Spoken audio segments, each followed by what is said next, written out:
apresentação que programámos com algum carinho e só esperamos que ela vos dê tanto prazer como me deu a mim a preparar.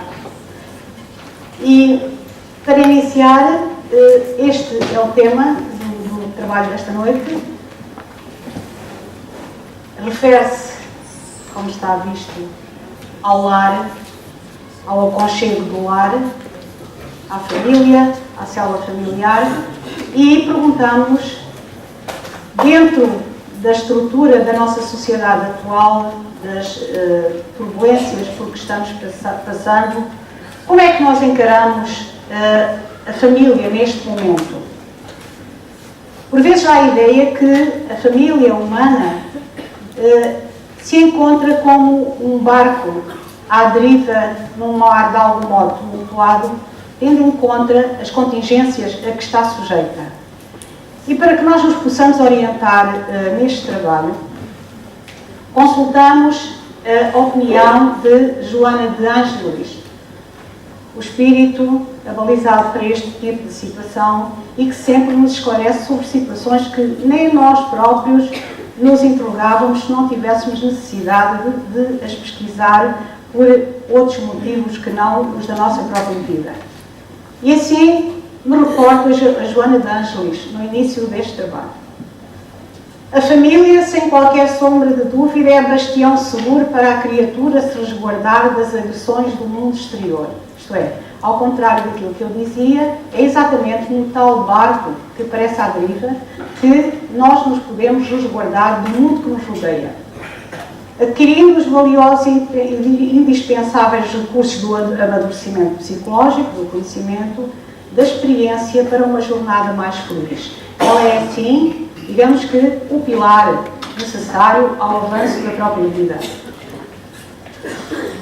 O lar é o celeiro de bênçãos no qual se coletam as informações e a vivência edificante, tornando-se o primeiro núcleo de socialização da criança, que aí aura, ou seja, vai buscar as experiências dos ancestrais, adquirindo os hábitos que deverão nortear a sua caminhada existencial.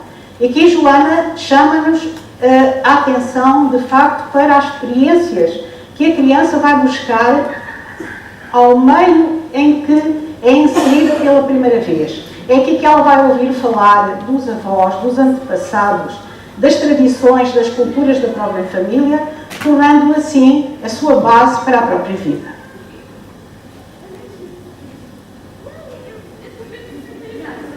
E como a base da família é o Natal, é aqui que a criança encontra a primeira festinha, a primeira alegria em conjunto.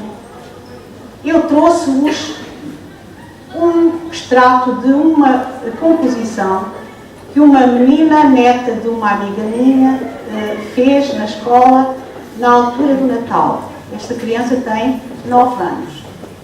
E este será, de facto, a pedra de toque para o nosso trabalho. Esta criança refere exatamente a noite de Natal. E diz ela que a noite de Natal é uma festa importante. Temos que estar contentes e felizes.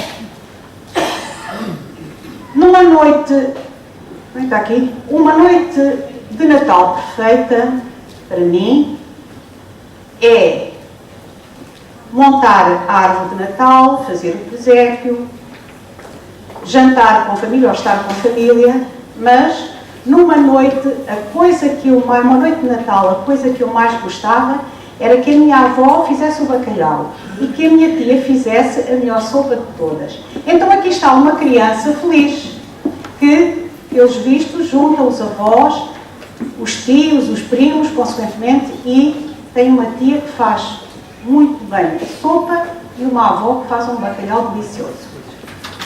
Iremos então ver como é que decorre a vida desta menina. Continuando, como é que a família se insere na sociedade em mudança? Diz Joana de Ângelis, não é Joana de Ângelis, é Jaci Regis aqui. O núcleo familiar já foi um círculo fechado, autónomo economicamente preso à terra e às atividades manuais, com a compulsória colaboração de todos os seus membros ativos. E nós, de facto, se estudarmos um bocadinho na história, vemos que é assim, que no início da vida humana, o homem teve necessidade de se juntar para criar as suas próprias sociedades e para se desenvolver quase sempre em torno da agricultura. Também se juntavam estes clãs familiares no sentido de se protegerem das feras, de outros grupos de homens, etc. E assim se foram formando, ao mesmo tempo, famílias que foram escola, igreja, hospital. Em torno delas criaram-se mitos, como o nome e a tradição familiar, os brasões, as genealogias e os títulos. A sua honra foi repetida vezes lavada com sangue, gerando tragédias. Mas este tipo de família já passou. Foi até aqui de facto e poderemos já perguntar aqui, será que aquilo que movia este clã familiar ou estes clãs familiares seria o amor ou seria a necessidade? Esta é a primeira questão que se nos põe. Verificamos, porém, que apesar do casamento das famílias terem algum historial no tempo e parecendo-nos o casamento um avanço da sociedade, acontece uma coisa que nos deixa a pensar e para a qual as estatísticas nos apontam. Em Portugal, por 100 casamentos, em 1960 houve 1,1% de divórcios. Isto é, os casamentos deram raia, como se diz na gíria, não deram certo. Em 2010, subiu para 68,9% o número de divórcios por casamentos em Portugal. Então, apesar de a população estar a decrescer, o número de divórcios aumenta tremendamente durante estes anos. O que é que está a acontecer aqui? Então, mas as pessoas não se casam, não há famílias. É isso que nós vamos ver a seguir. A fonte é a Cordata. Será que casamento e família são a mesma coisa? Se calhar não. É que casamento não implica necessariamente família. Há 1001 motivos porque as pessoas se casam que não são necessariamente a pretensão de criar uma família. Isto é, o termo casamento é muito menos abrangente do que o termo família. E daí a diferença que nós poderemos então encontrar e tentar explicar ao longo do nosso trabalho. O casamento, segundo as vistas de Deus, deve fundar-se na afeição dos seres que o unem. Ponto 1. E será que o casamento sempre se funda na afeição dos seres que o unem? Esta é outra questão. Há 1001 situações, como vimos ali atrás, que podem levar ao casamento que não sejam necessariamente a afeição dos seres que o unem. Portanto, diz-nos Joana de Ângeles, a família é o conjunto dos seres que se unem pela consanguinidade para um empreendimento superior, no qual são investidos valores inestimáveis que se conjugam em prol dos resultados felizes que devem ser conseguidos ao longo dos anos, graças ao relacionamento entre pais e filhos, irmãos e parentes. Então, a criação de uma família vai muito para além de um casamento. E não seriam, portanto, para nos desanimarem as estatísticas que tínhamos no slide anterior. Porque, enquanto se fazem e desfazem casamentos na nossa sociedade, há muita gente, e há estudos feitos nesse sentido, que se propõem de alma e coração formar uma família, dando a seres que hão de reencarnar na Terra condições para que o façam e para que sejam felizes na sua evolução. Então, este é o conceito de família visto por Joana de Ângeles.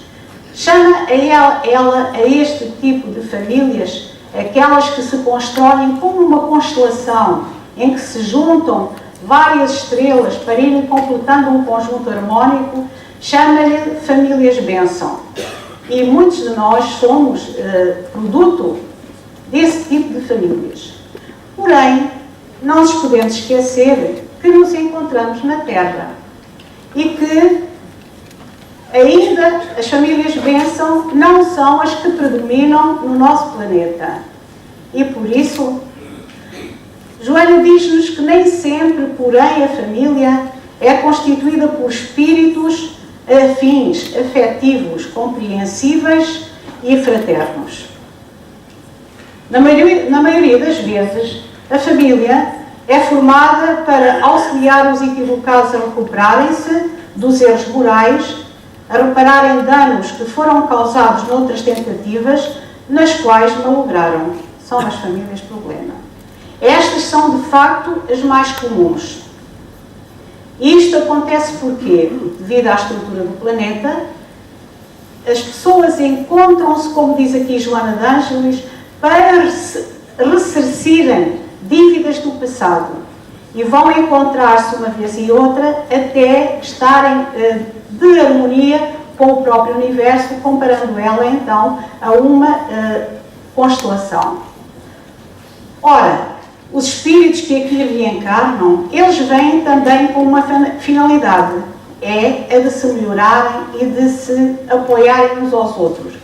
E há, de facto, famílias em que as divergências são profundas, mas que o sentido de querer, o ânimo, a coragem, a determinação, a capacidade de dar volta a situações menos boas, conseguem fazer destas famílias um êxito e, muito provavelmente, em vidas próximas, irão fazer parte já do outro naipe das famílias bênção.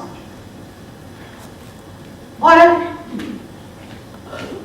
dizia eu que os espíritos reencarnam em famílias. E embora elas nem todas sejam famílias bênção, e não vamos também pensar que nas famílias bênção não há problemas, evidentemente que os há, porque nós estamos aqui para nos ajudarmos uns aos outros e para colaborarmos, mas são aquelas em que nós dizemos, família saudável, olha, são tantos, mas lá se entendem. Eu posso-vos contar o meu caso, somos 7 irmãos, aqui uma altura, quando precisámos de dividir os bens do pai, eu juntei os meus irmãos num domingo de inverno, às 9 da noite, num cartório em Castelo Branco, o advogado vinha com ferida na dizia, Dona Amélia, isto é quase um sonho, nem acredito. Que gente esta? Não seria muito comum que estivéssemos ali 14 e mais a mãe 15. Então, será que a nossa família é uma família bênção? Provavelmente não. Mas pelo menos é uma família problema que tenta encaixar-se dentro das situações da própria vida. Isto para dizer que todos nós que renascemos neste planeta, renascemos para afinar o amor. Guimarães de Andrade lançou, para além de outras obras, esta que aqui trago, Renasceu por Amor. E é a história do menino que vem a uma família, tendo sido, em vida anterior, professor da mãe desse menino. Podem ler a história, que é muito interessante. Então, e isto é o único não. É completamente transversal à humanidade. Toda a gente renasce por causa do amor. Bom, a verdade, porém, é que as coisas nem sempre correm bem. E quando eu dizia, mesmo em relação às famílias, problema, em que a todo o custo nós conseguimos dar um arzinho de leveza às situações que se passam dentro do próprio lar, temos sempre que dar uma margem de manobra àqueles que vivem mais próximos de nós, para que possamos, de algum modo, abrir a nossa mente e perceber que estamos em estados evolutivos diferentes, senão, então é que a estatística da Pordata vai mesmo lá para além, não é verdade? Bom, então, diz Allan Kardec, não se deve esquecer que a indulgência para com os defeitos alheios é uma das virtudes compreendidas na caridade. Antes de censurar as imperfeições dos outros, vede se não podem fazer o mesmo a vosso respeito. Se cada um se meter na sua caixinha, evidentemente que só vamos ver defeitos nos outros e nunca nos dispomos a verificar qualquer das suas qualidades. Porque, de facto, cada um é lindo, não é? Só que é completamente diferente e não vale a pena olhar de lado. Bem, e se nada do que até aqui nós conseguimos apontar como fatal, surge o divórcio. O divórcio está dentro das leis humanas. Ele é sempre um recurso.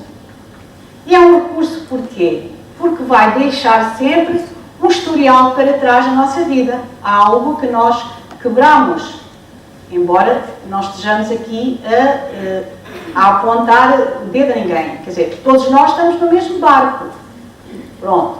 E acontece a toda a gente. Porque não fizemos a escolha ideal. Porquê? Porque nós temos livre-arbítrio. E às vezes as coisas não funcionam a 100%. O nosso livre-arbítrio nem sempre faz a escolha acertada, entre outras situações que iremos ver adiante, porque é que o divórcio pode acontecer à luz da doutrina espírita. O divórcio não é mais do que separar aquilo que já estava separado de facto.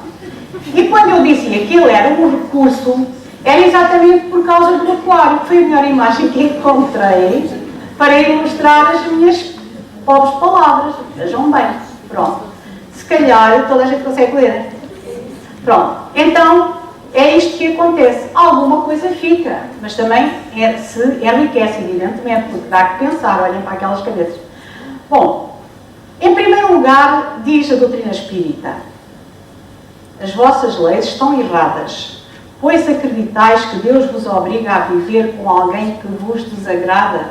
Isto é, se nós tomamos uma má opção, chegamos à conclusão que, pronto, fizemos a escolha errada, temos mais é que desistir. Ninguém nos obriga, como diz aqui, a viver com alguém que nos desagrada. Ponto final. Diz ainda no Evangelho segundo o Espiritismo: o divórcio é uma lei humana, cuja finalidade é separar legalmente o que já estava separado de facto. Não é contrário à lei de Deus, pois só reforma o que os homens fizeram e só tem aplicação nos casos em que a lei divina não foi considerada.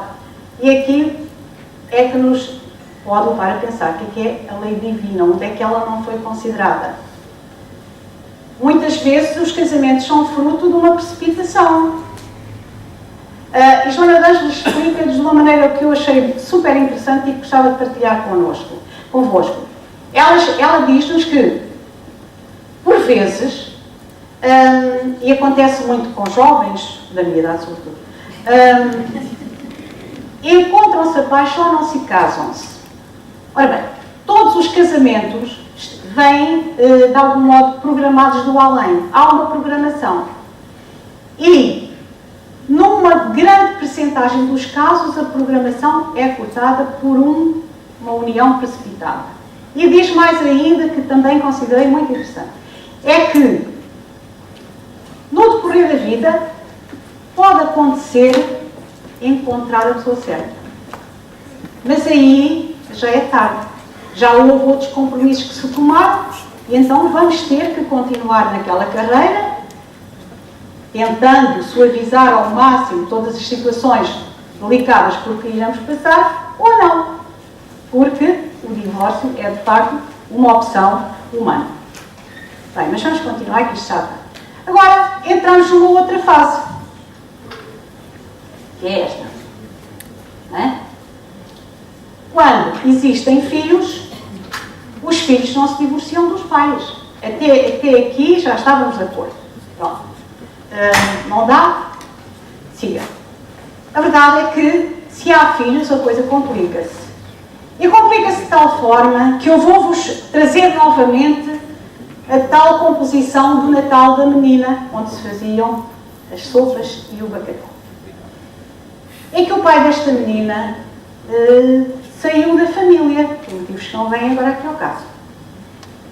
E, na altura em que eu falei com a avó pela primeira vez, e lhe perguntei, ouça, você está a viver esta situação, como é que é lá em casa? Para trazer, digamos, que um caso real até aqui. E ela disse, não noto nada, está tudo bem, por aqui não vou, não chega lá nenhum. Entretanto, chegou o Natal, e a senhora veio-me trazer, olha, afinal está aqui esta composição, não é tão linear como nós pensávamos. Claro que enganaram a menina, ou ela se deixou enganar. E no Natal, a conversa veio à baila. Ainda na mesma composição, toda a gente devia ter um presépio e uma árvore de Natal toda enfeitada. Mas o que eu mais gostava nesta noite era que o meu pai viesse de Espanha, para onde ele tinha ido hipoteticamente, para vir ter comigo. Isto era a minha noite de Natal perfeita. Então, aqui está, digamos que, algo de menos agradável que poderá acontecer numa família e para a qual devemos estar alerta, na minha opinião. E surgem os órfãos de pais vivos. Diz Joana de Ângeles, os divórcios e as separações legais ou não, porque ali naquela estatística estavam os legais e não, claro, enxameiam, multiplicam-se em altas estatísticas de indiferença total pela família, produzindo as tristes gerações de órfãos de pais vivos e desinteressados, agravando a economia moral da sociedade, dano do equilíbrio crescente.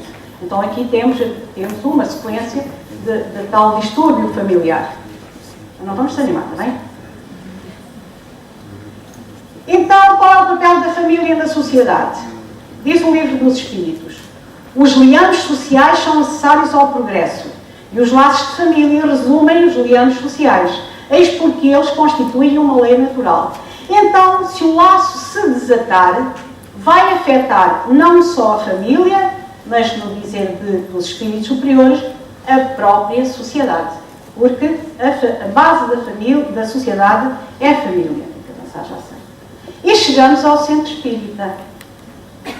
É claro que em situações de conflito familiar, é comum que mães, sobretudo mães, pais também, nos preocupem devido às reações que encontram nos filhos e muitas vezes, quando chegamos a uma determinada altura do atendimento, vemos que tem a ver com separação do casal.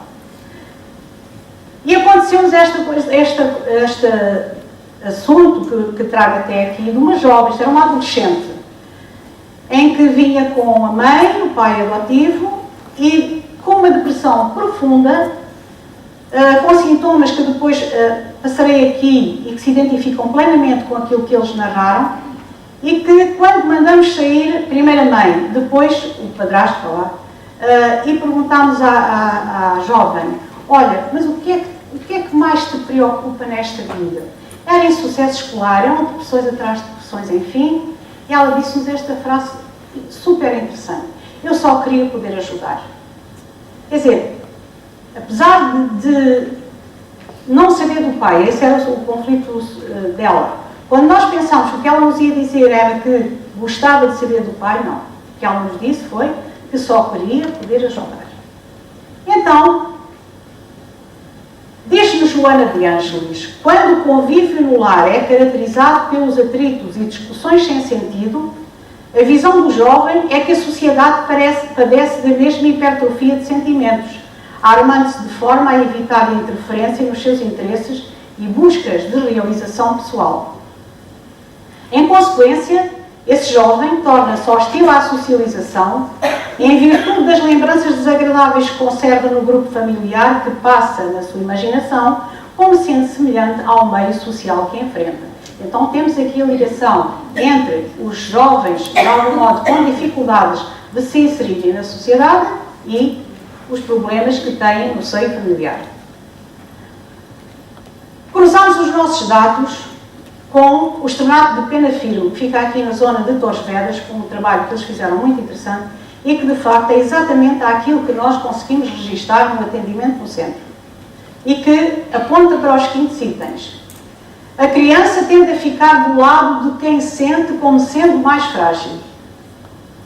Pode apresentar uma regressão do seu desenvolvimento ao nível do controle dos esfíncteres, aconteceu com esta jovem. Alterações do sono e aparecimento de vários medos. Alterações do comportamento com repercussões no universo escolar. Sente-se responsável, culpada de uma situação que não entende, vive sentimentos de abandono e tende a isolar-se. Isto em relação às crianças. Em relação ao adolescente, vivencia o divórcio dos pais com depressão, raiva intensa ou comportamentos rebeldes. Tudo isto, os trabalhadores do centro em que colaboram podem confirmar que, de facto, corresponde à realidade. Menina, mais 5 minutinhos. Ok, Lucas. É ele que tende a sair de casa e não os pais. A sua necessidade de pertencer a um grupo é tanto maior quanto recusa identificar-se com a família. Noutros casos, pelo contrário, o adolescente assume e entra mais depressa na vida adulta. Sem se deixarem enganar e ao amadurecer, os filhos vão confiando mais no adulto que não lhes peça para tomar partido. A Joana volta. Graças ao amor, presente ou ausente na infância e na juventude, os futuros cidadãos responderão aos desafios existenciais, tornando-se construtores do bem ou perturbadores da ordem, porquanto o caráter é construído com a afetividade que amadurece, auxiliando a área do discernimento intelectual para o que é certo, deixando à margem o que é incorreto. Então, será que a família se vai desmoronar? É que se ela se desmorona, cai a ponte, ou seja, a sociedade. Diz Joana, por mais combatida pelos novos padrões da loucura que graça na Terra, a família não desaparecerá do contexto social na condição de instituição superada, porque o amor, que sempre existirá nos corações e se expressará em maior potencialidade no lar, núcleo de formação que é, para se expandir na direção do colossal grupo humano. Então, temos aqui mais duas passagens do Evangelho do Livro dos Espíritos, que aponta para a família, para a sua proteção. Então, aqui o que nós temos que aprender é a ser livres. E quando nós aprendemos a ser livres, de certeza que aquelas estatísticas irão mudar de cor. O homem será mais livre para tomar as suas próprias decisões. E agora, olhem, perguntamos, e em relação às famílias dos tempos modernos? Curioso, hein? Vamos ver. Poderemos falar em famílias homossexuais, monoparentais, enfim. A pergunta está, a resposta está no Evangelho. Que futuro? Para os novos paradigmas de família. Para praticar a lei do amor como Deus a quer, é necessário que chegueis a amar pouco a pouco e indistintamente a todos os vossos irmãos. Jesus disse, amai ao próximo como a vós mesmos.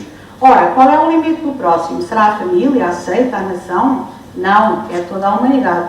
E o vosso planeta, destinado a um progresso que se aproxima para a sua transformação social, verá os seus habitantes praticarem essa lei sublime, reflexo da própria divindade. E aqui está a resposta para as famílias monoparentais,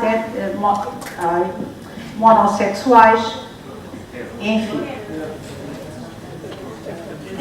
Temos que ver se nessas famílias impera o amor. O caminho está aberto. Se a ideia for evolução e o amor, cada um é que sabe porque é que está nessa relação. Okay? Dialogar mais não tem. Então, tem que pairar sobre tudo isto a base religiosa. Porque estamos num templo, que é o universo. Por isso, trouxe a figura paternal e amiga de João de Deus, que se dedicou de alma e coração às crianças da nossa terra e que tem na obra Antologia da Criança, psicografia do médium Francisco Cândido Xavier, o poema com que vou encerrar. E espero que todas as famílias da nossa terra possam recitar dentro dos seus lares, dentro da sua célula familiar, este poemazinho que nos encantou na nossa infância.